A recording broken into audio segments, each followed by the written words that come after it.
من قلب دمشق الفنان السوري القدير يوسف عبدلكي عم يقلنا يا سوريين هذه الحكومة ليست حرة ولا ديمقراطية.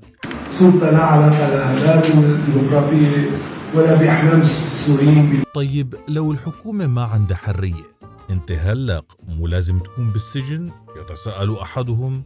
هذا الكاريكاتير رسمه عبدلكي بعد سقوط الأسد. أنا للوهلة الأولى فكرت الخامنئي ولا زميرة، بس للأسف طلع عم يتهكم على الهوية البصرية السورية. مع هيك عدا سجنوا شي؟ لا. طيب هي مو حرية؟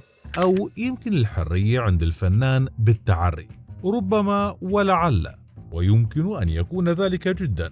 المناضل السائر هاد انسجن مرتين على دور حافظ بشار، يعني ما حدا وفره، ولأسباب تافهة جدا هو رواها سابقا. قرر يناضل معنا كسوريين ويصير سائر، حيث قام بعد سقوط حلب بأيدي الميليشيات الإيرانية والأسدية بافتتاح معرضه عاريات في سوريا. أي نعم، عاريات. ومثل ما بيقول الخبر هون، قام عبدلكي بنقل عارياته من فرنسا إلى سوريا. طيب هلق بقم لك معارض كيوت بيقلنا انه الزلمه حقه يعارض، وهذا رايه طالما ما نشبه.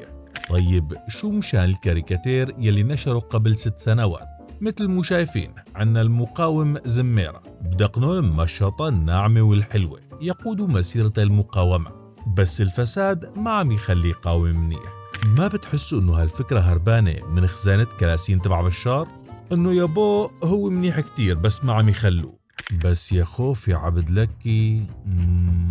طيب هل تفكرون بما أفكر؟ قسدي ولا هجري يا ترى؟ لا، كل شيء أهون من أنه يكون متأيرن. وقال شو مزعوج لأنه عنا 18 فصيل مسلح أسقطوا الأسد واستلموا الحكم. لأن متعدد الرؤوس، لأنه هي 18 فصيل مسلح اللي بيوصلوا على السلطة في دمشق. والله بدك ما تواخذنا، يعني استنينا العاريات تبعك 10 سنين ما حررونا. خوش عبد لقي والله.